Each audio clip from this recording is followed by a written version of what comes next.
Mesdames et messieurs, bonjour, bienvenue au Tech Lab sur cette deuxième journée du InCyber Forum 2025. En ce début d'après-midi, j'ai le plaisir d'accueillir sur scène Théo Bertrand et Raphaël Huon d'Advance. Bonjour. Bonjour. Bonjour. Vous allez nous parler durant cette conférence de l'exploitation de web clients pour lesquels leurs postes utilisateurs peuvent être vulnérables aux attaques par relais. Je vais vous laisser la parole pour une conférence de 30 minutes et ensuite, nous pourrons mener des questions-réponses. Bonne conférence à tous. Bonjour à tous. Merci d'être venus assister à cette présentation qu'on propose du coup avec Théo. Avant qu'on commence, on va se présenter rapidement. Donc, Raphaël Huon et Théo Bertrand, on travaille tous les deux chez Advance, comme on vient de le dire. Ça fait maintenant 4-5 ans. Et Théo, par contre, il a une casquette un peu plus Purple Teamer. Ce que c'est, pour ceux qui ne savent pas, c'est un mélange entre la Blue Team et la Red Team. On vient mettre au service l'attaque auprès de la défense pour améliorer les détections. Et moi, du coup, j'ai plus une casquette pentester, donc Red Team, et on est tous les deux passionnés d'Active Directory, de sécurité offensive autour des réseaux d'entreprise, etc. Et on a déjà eu l'occasion de présenter 2-3 conférences ensemble, dont l'année dernière, ici même, au Forum InCyber, donc c'est que la continuité. Cette année, on avait envie de parler d'un sujet qui nous intéresse beaucoup et qu'on rencontre souvent chez nos clients. C'est une manière d'exploiter un service qui tourne sur certaines machines Windows, donc qui s'appelle le web client. Ça va être assez technique, on va essayer de vulgariser au maximum et faire en sorte que ce soit très compréhensible. Dans l'idée, voilà, on va mettre en lumière une attaque qui est de type man in the middle, donc on va passer en revue tous les concepts qui sont autour de ça. Donc de quoi on va parler? On va parler donc de comment compromettre une machine, un poste utilisateur du coup, grâce à ce service. On va aussi parler des pistes pour s'en protéger. Et enfin, on va parler de certaines techniques qui pourraient aider à détecter cette attaque. Donc là, s'il y a certains concepts qui vous parlent, tant mieux. On va parler de toutes ces choses-là. Donc il y a pas mal de techniques, de concepts dont on va parler. Donc service web client, attaque par relais, signature LDAP, petit potam, coerce, shadow credentials. Tout ça, c'est des choses qui vont nous permettre de compromettre une machine. En fait, ce sont des techniques et des concepts qui, mis bout à bout, vont mener à la compromission d'une machine intégrée au domaine. Donc ce qu'on vous propose, c'est de mettre en place un scénario pour que l'attaque soit bien compréhensible. Et pour commencer ce scénario, on va mettre quelques prérequis. Le premier, c'est que c'est une attaque qui se réalise sur un réseau interne. Donc on part du principe qu'on a une compromission initiale ou qu'on est arrivé chez le client, qu'on a réussi, chez la personne qu'on va attaquer, et qu'on a réussi à se brancher, etc. Ensuite, le deuxième point, c'est on a compromis un compte du domaine. Ça va être nécessaire pour un certain nombre de techniques. Et enfin, il faut qu'il y ait une configuration particulière. C'est une configuration particulière dont on ne va pas rentrer dans le détail ici, mais grosso modo, c'est quelque chose qu'on retrouve assez souvent chez nos clients. Donc on y va. Donc nous, dans notre scénario, on a notre attaquant avec sa capuche, comme d'habitude. On a du coup un contrôleur de domaine, puisqu'on est dans un réseau d'entreprise, du coup on est dans un domaine Active Directory. Et on a un poste utilisateur. Dans notre scénario, on va chercher à aller compromettre le poste utilisateur. Comment on va faire? Alors, dans un cas, dans une attaque, on va dire classique, il y a un service qui nous intéresse quand on est un attaquant, c'est le service LDAP. Pourquoi? Tout simplement parce que le service LDAP, c'est ce qui va permettre d'interagir avec les objets du domaine. Dedans, en fait, on vient gérer les utilisateurs, les ordinateurs et même les permissions accordées à chaque utilisateur. Grosso modo, c'est un service qui est assez critique. Si on arrive à le compromettre, c'est qu'on est administrateur du domaine. LDAP, c'est aussi intéressant parce que c'est un service qui est cross-protocol. Ce que ça veut dire, c'est qu'on va pouvoir utiliser des protocoles différents pour s'authentifier dessus. Typiquement, on va pouvoir se connecter en SMB, en HTTP, etc., etc. Donc dans notre scénario, on se dit, bon, allez, on va utiliser le poste utilisateur qui est là pour aller le forcer à s'authentifier sur LDAP en passant par notre machine. Et comme ça, on pourra être authentifié en son nom. Donc dans notre cas, on a l'utilisateur, donc le poste utilisateur, pardon, on le force à faire une authentification NTLM vers notre machine, et nous, on va essayer de le relayer vers le service LDAP. Ici, il y a un point important. Quand je dis forcer le poste utilisateur à s'authentifier sur nous, ce que j'entends par là, c'est qu'on va forcer le compte machine. Et dans un annuaire LDAP, ce qui est important à comprendre, c'est la différence entre compte machine et compte utilisateur. Un compte utilisateur, c'est un utilisateur que vous utilisez au quotidien. C'est un objet de l'Active Directory qui correspond à une personne ou un service ou peu importe. Un compte machine, c'est un compte qui est créé quand on intègre une machine au domaine et qui est caractérisé par le fait qu'il est associé à un poste ou un serveur. En fait, on va l'identifier avec un $. Donc dans son nom, il y aura un $. À la fin. Et ce qui est intéressant avec ce compte, c'est qu'il a des droits étendus sur lui-même. C'est-à-dire que si on arrive à le compromettre, on va pouvoir considérer qu'on a réussi à compromettre la machine. Vous allez comprendre après pourquoi. Donc c'est un compte qui est assez sensible. On ne peut pas le brute forcer parce que les comptes machines, en fait, ils sont créés automatiquement dans l'Active Directory. Ils ont un mot de passe qui est long et aléatoire. Par contre, on va pouvoir essayer de bidouiller, on va dire, pour essayer de le compromettre. Donc, quand je dis on force une authentification, ce qu'on force, en fait, c'est l'authentification du compte machine. Donc là, on le voit. Donc on a notre poste utilisateur Shire WS10. Et Shire WS10, il a un compte machine qui est Shire WS10 $. Et qu'on vient forcer à s'authentifier sur notre machine pour ensuite le relier vers le service LDAP. Si on fait ça, on sera connecté en tant que Shire WS10 $. Sauf que ça, dans la vraie vie, ça ne marche pas. Pourquoi? Parce qu'aujourd'hui, il y a des mécanismes en fait, de signature des paquets, de contrôle du coup, de l'intégrité du paquet, qui fait que si on le fait passer par notre machine, le contrôleur de domaine, il va reprendre la requête, il va dire non, ça vient pas du bon endroit, et il va shooter notre connexion. C'est là où les pentesters, ils sont assez malins, et ils ont fait un tableau très clair, je trouve. Et je laisse Théo en parler pendant 2 heures. Ouais, merci. On vous a épargné ce tableau qui est très bien, mais qu'on a résumé comme ça. Parce que j'ai pas 2 heures. Je vois les regards là-bas. Alors, l'exemple de RAF, c'est le SMBv1 et SMBv2. On peut voir que c'est un peu flou le relais dessus.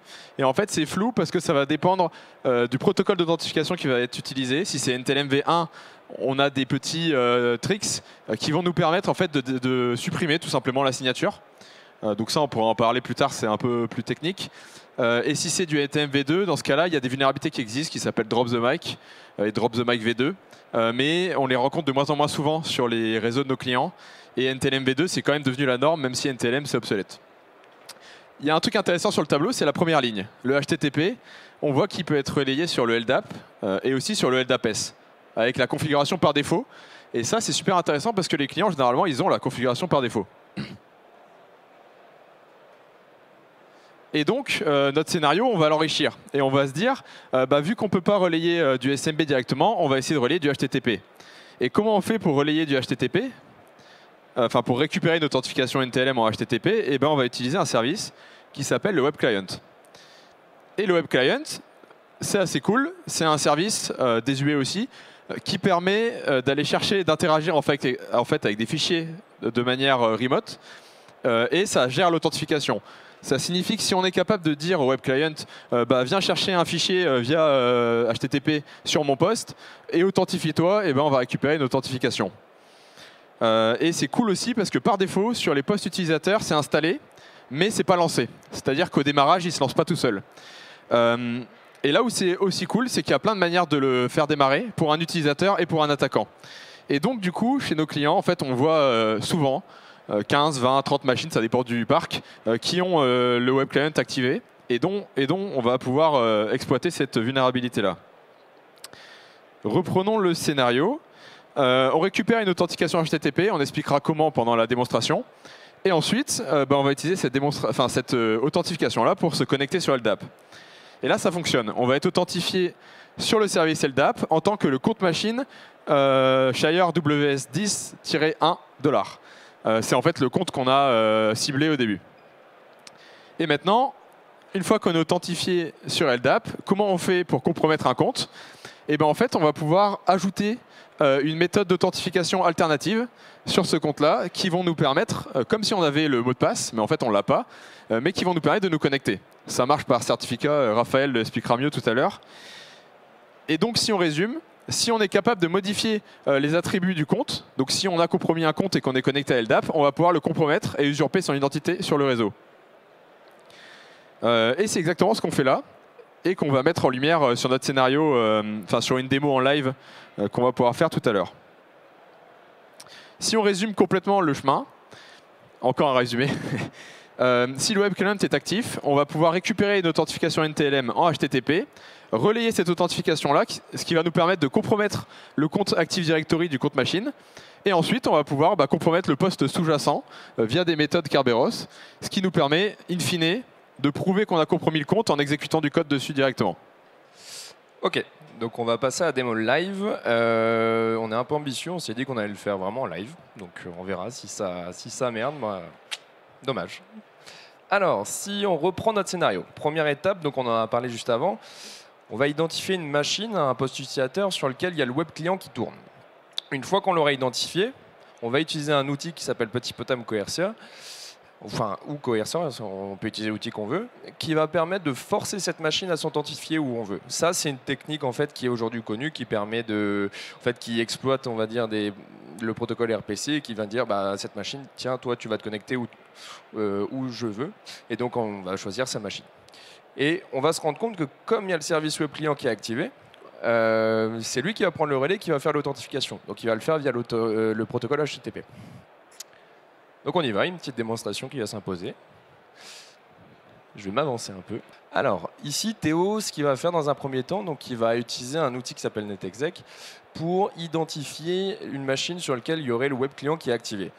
Donc là, je rappelle, on a compromis un compte, on est sur le réseau interne.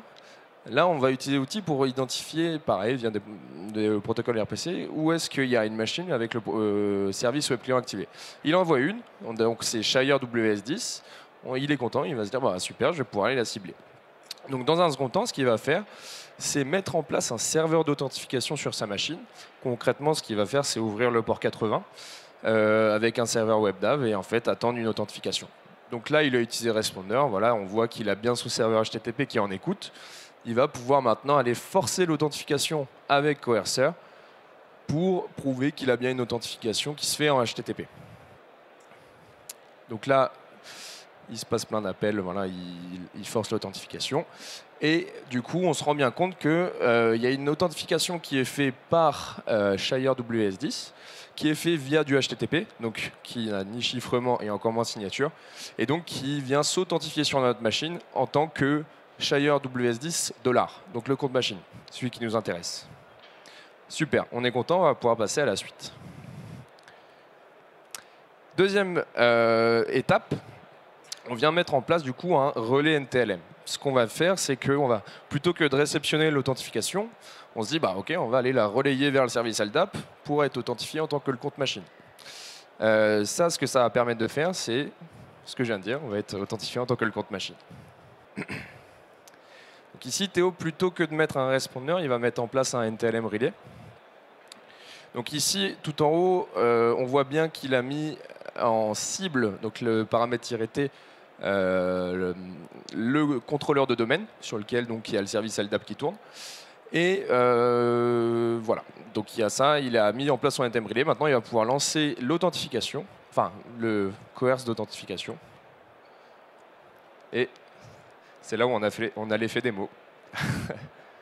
Alors, si on remonte, Théo, je te laisse surligner la ligne qui nous intéresse. Voilà, c'est cette ligne-là qui nous intéresse. Je ne sais pas si on voit bien, mais grosso modo, on voit qu'il y a bien l'authentification HTTP, NTLM via le protocole HTTP qui a été fait sur notre machine, qu'on a relayé. Et là, on voit qu'on a bien été authentifié. Donc, on a un Authentification Succeed sur l'annuaire LDAP. Donc là, maintenant, on a notre session. On va pouvoir aller faire une autre attaque qui va nous permettre de compromettre le compte machine. Ici, la troisième étape, notre objectif, c'est de compromettre ce compte machine. Là, ici, c'est un peu compliqué à expliquer, on ne va pas rentrer dans le détail. Ce qu'il faut comprendre, c'est que Shadow Credentials, c'est une technique qui va nous permettre d'ajouter une méthode d'authentification. En l'occurrence, ce sera une méthode d'authentification par certificat. Et en fait, on va grosso modo un peu backdoorer le compte machine pour pouvoir s'authentifier en son nom par la suite. Donc, c'est ce que je viens de dire. Voilà, on va pouvoir faire ensuite une authentification par certificat. Ici, c'est la suite de la commande. On retrouve, donc en fait, notre commande a fait tout d'un coup juste avant. On n'a pas pris le temps de découper les étapes. Mais ce qu'on voit ici, tac, je vois pas bien avec la barre de son. Voilà, c'est qu'on a créé un certificat On est allé ajouter la clé publique dans un des champs LDAP. En fait, une clé publique qu'on a générée nous-mêmes avec la clé privée derrière. Et on a notre PFX, du coup, qu'on a généré nous-mêmes, qui va nous permettre ensuite d'être réutilisé pour nous authentifier en tant que le compte machine. Donc ensuite, Théo, tu peux aller t'authentifier avec le compte machine, enfin pardon, avec le certificat qu'on vient de créer. Donc là, ici, voilà, on va utiliser CertiPipe pour faire une authentification par certificat sur l'annuaire Active Directory. Et on voit qu'on est authentifié. Alors, comment on le voit? Tout simplement parce que si vous regardez bien, il y a un God TGT. Ici, ce qu'on a fait, c'est qu'on est allé demander au service Kerberos de s'authentifier en tant que Shire WS10. Et ce service-là demande une authentification, accepte les authentifications par certificat. Et donc, il a accepté notre certificat, il nous a donné notre ticket qui sous-entend qu'on est authentifié. Ce qu'il y a en dessous, c'est une autre attaque qui s'appelle Unpack the Hash. On ne va pas en parler ici, mais ça fait partie des choses qui peuvent être détectées quand on fait cette attaque. Donc, on a réussi à compromettre le compte machine. Et comme j'ai dit avant, une fois qu'on a le compte machine, c'est comme si on était administrateur du poste utilisateur. Comment? Tout simplement parce qu'on va pouvoir réutiliser le ticket qu'on vient de générer pour s'authentifier ensuite sur notre poste utilisateur. Là, pareil, c'est une autre technique qui est assez complexe à expliquer, mais grosso modo, ce qu'il faut comprendre, c'est que notre ticket TGT, on va pouvoir l'utiliser pour demander de nous connecter à un service du poste utilisateur, et service pour lequel on va demander à être authentifié en tant que n'importe quel utilisateur du domaine. En fait, ce qui se passe, c'est que le compte machine, il a le droit de se déléguer l'authentification sur lui-même et dire je vais être authentifié sur ce service en tant que n'importe quel utilisateur. Et quand je dis n'importe quel utilisateur, ce qui va intéresser un attaquant, c'est forcément un compte privilégié, en l'occurrence un compte administrateur du domaine. Donc nous, dans notre cas, le compte administrateur du domaine, c'est Gandalf. Donc on va aller se connecter en tant que Gandalf.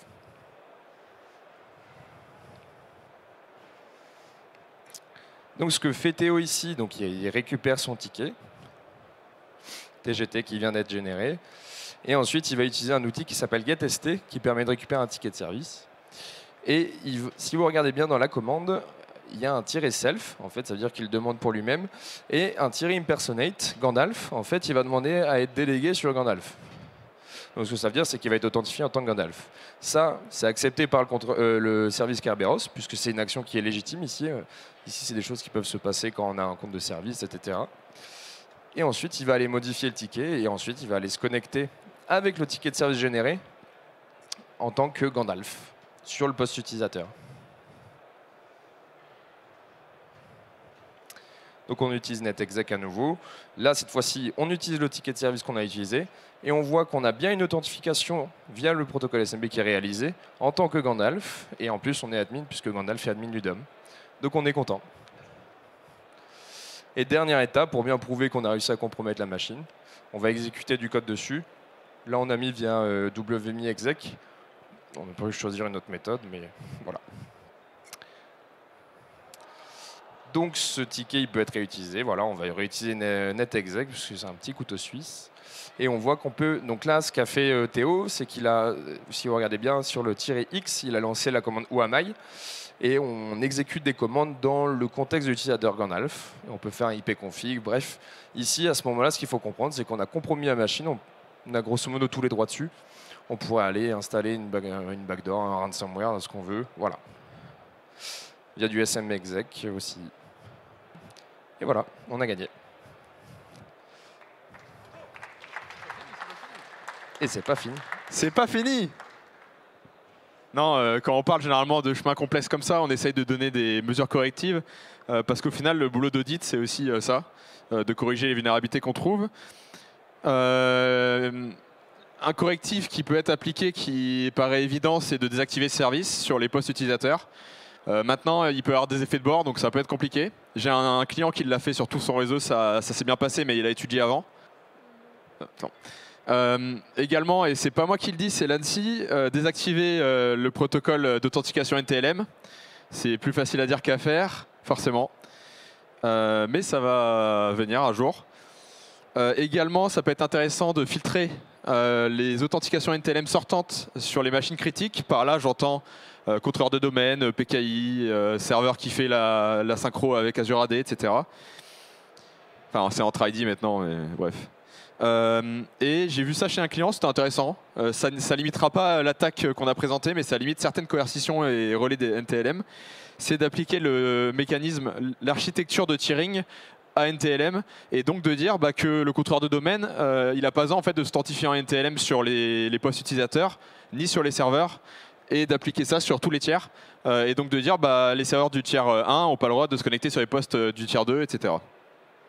À part SCCM, mais ça c'est une autre un autre problème. Et sinon, la meilleure des recommandations, c'est d'activer la signature sur LDAP ou de désactiver LDAP au profit d'LDAPS.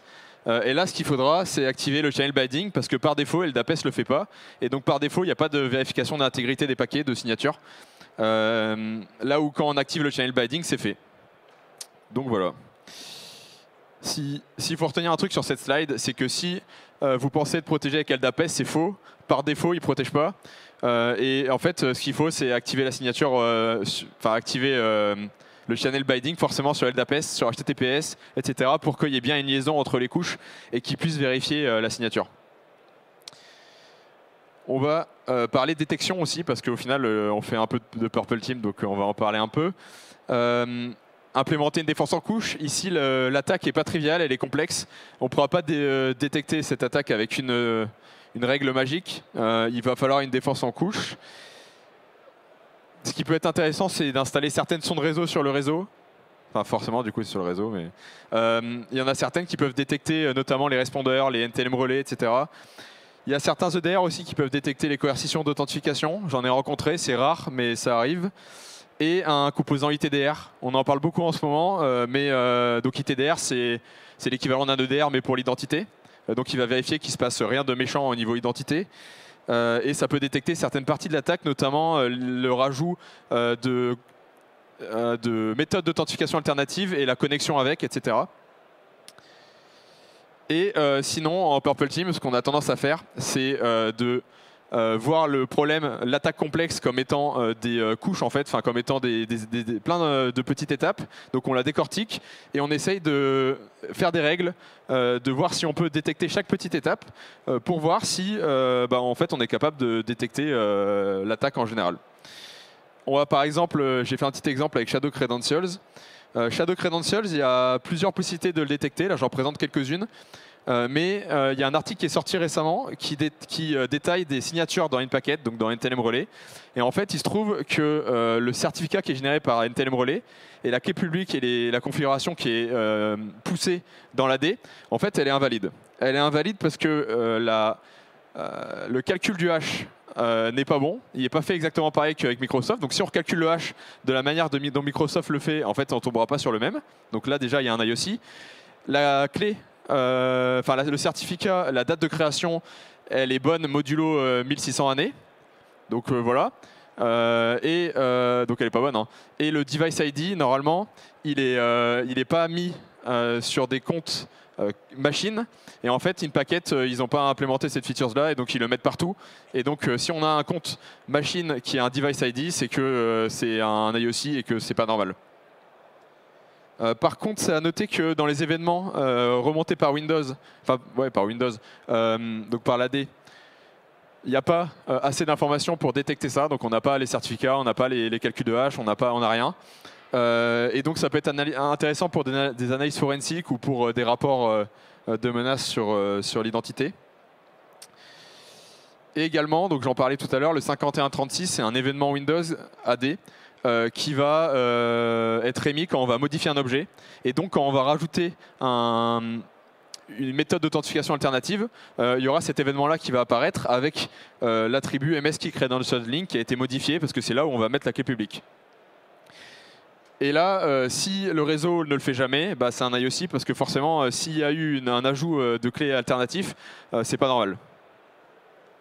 Et là, j'ai mis des faux positifs dans le cas de Windows Hello for Business ou dans le cas de Smart Cards, ça peut arriver. Voilà, si tout ça, ça vous intéresse et que vous avez envie de creuser, on vous a mis quelques liens. Il y a plein d'articles sur Internet qui parlent de toutes les techniques et attaques dont on a évoqué le sujet aujourd'hui. Et si vous n'avez rien compris, on vous propose quelques points à retenir. Donc déjà, le premier point, c'est que ce qu'il faut retenir, c'est le service web client. Il est souvent activé sur les postes utilisateurs. Et c'est quelque chose qui, dans une configuration par défaut d'un Active Directory, peut être exploité pour compromettre les postes, c'est-à-dire pour être admin dessus. Ce qu'il faut aussi comprendre, c'est que toutes les techniques qui en découlent, en fait, ce sont juste des techniques qui exploitent le fonctionnement même finalement d'un Active Directory, de Windows, etc. Ce sont des comportements by design. Et le meilleur moyen de mitiger l'attaque, s'il y a un truc que vous pouvez retenir vraiment aujourd'hui, c'est mettre en place la signature sur LDAP et le channel binding sur LDAP-S. C'est plus facile à dire qu'à faire, mais c'est vraiment ce qui mitigera complètement l'attaque. Et on finit sur une photo de montagne. Donc voilà, c'est le Mont Blanc vu de la Balme. Merci pour votre écoute. Merci pour votre présentation. Moi, j'en suis toujours dans la vallée avant d'essayer d'arriver au premier refuge. Je ne suis pas au top du Mont Blanc, mais je pense que dans la salle, beaucoup y sont déjà. Avez-vous quelques questions? Et si c'est le cas, vous pouvez lever la main et je vous passerai le micro. Bon, il semble que tout le monde vous ait accompagné au sommet du Mont Blanc. J'ai plus qu'à mettre les crampons et à réviser les fondamentaux. Merci pour cette présentation. On rappelle le stand Advance qui se trouve en C3 si vous souhaitez approfondir le sujet ou tout simplement discuter cybersécurité. La conférence est également enregistrée. Elle sera disponible d'ici un petit peu plus d'un mois sur la page YouTube du InCyber Forum. Je vous souhaite à tous un très bon forum et je vous dis à tout de suite pour une conférence avec AWS qui sera sur scène d'ici quelques minutes. Bon forum à tous.